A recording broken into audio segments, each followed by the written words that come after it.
Pierre était emprisonné. Et lorsque Pierre est en prison, la Bible dit l'église prie pour Pierre dans la maison d'un disciple pour que Dieu le libère de prison. Vous savez, parfois, les chrétiens prient pour des choses que même ils ne comprennent pas. Parce que beaucoup de gens prient pour le réveil. Mais vous êtes sûr que si le réveil arrive, vous allez l'accueillir? Parce que Pierre, on a prié pour lui pour qu'il sorte de prison. La Bible dit que Dieu visite Pierre avec un ange. Il le sort de prison. Il vient taper à la porte de ceux qui priaient. La fille entend la voix de Pierre. Elle va leur dire, Pierre est là, hein, il est venu. Et puis les mêmes disent, c'est pas Pierre. J'aime quelque chose dans ce verset. La Bible dit, Pierre continuait à frapper à la... Pierre continuait à frapper à la porte. Parce que peu importe là où tu es passé et on t'a méprisé, peu importe là où tu es passé et on t'a refusé, peu importe là où tu es passé, la porte ne s'est pas ouverte. Je vais faire une petite parenthèse pour t'annoncer de façon prophétique que les portes qui t'ont dit non, my God, sont sur le point de te dire oui dans cette saison.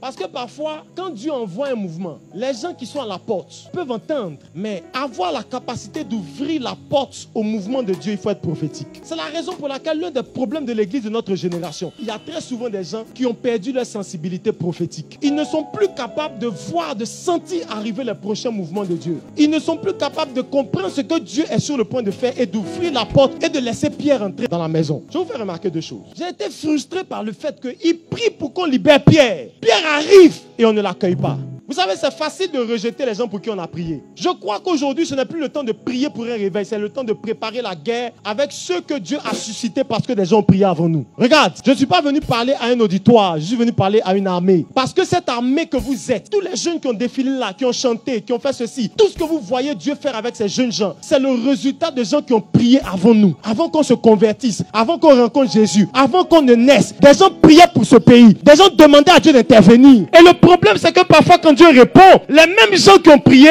se demandent pourquoi ces jeunes-là rappent comme ça, pourquoi ils laissent les cheveux de cette façon, pourquoi ils dansent de cette façon, parce qu'en fait, ils ne peuvent pas comprendre la réponse à la prière. Ah!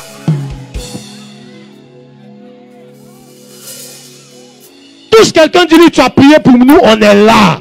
Tu as prié pour qu'une armée se lève, l'armée est là. Tu as prophétisé qu'une armée allait se lever, l'armée est là. Tu as dit que Dieu allait susciter une génération. Cette génération est là. Cette génération ne viendra pas demain. Cette génération est déjà là. Vous savez, écoutez-moi s'il vous plaît. C'est facile pour les chrétiens d'accepter Moïse, d'accepter Josué. Josué était un homme de Dieu puissant. Moïse était un homme de Dieu puissant parce qu'ils sont morts. Oh, Renard Bonke, les croisades d'évangélisation, les gens se donnaient à Jésus en masse. Gloire à Dieu pour Renard Bonke, mais Dieu ne ramènera pas Renard Bonke pour ramener à Jésus les gens qui sont encore dans le monde. C'est avec toi que Dieu va le faire.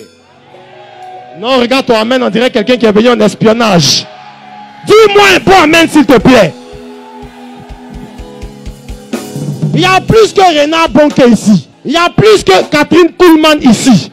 Gloire à Dieu pour les manteaux qui ont opéré hier, mais je ne serai pas Catherine Kuhlman, je serai moi-même et Dieu va m'utiliser pour ma génération. Donne-moi le amen pour que je termine. C'est avec toi que Dieu va changer ce pays. C'est avec toi que Dieu va changer l'armée dans ce pays. La corruption, les vols sur la route, en raquette, c'est pas avec des gens qui vont revenir. C'est pas avec les anciens généraux du Fouet-Boigny. Ah vraiment, ils étaient trop bien. À leur époque, ils étaient intègres. Non. Gloire à Dieu pour leur intégrité. Mais il y a de nouvelles races d'hommes intègres qui se lèvent. Est-ce que je parle à cette armée? Est-ce que quelqu'un dit lui, cette armée est là? C'est pour ça qu'on n'est plus au temps de prophétiser une nouvelle armée. On n'est plus au temps d'annoncer une nouvelle génération qui arrive. Cette génération n'arrive pas. Cette génération est là devant vous. Et c'est avec cette génération que Dieu va secouer ce pays du nord au sud, de l'est à l'ouest.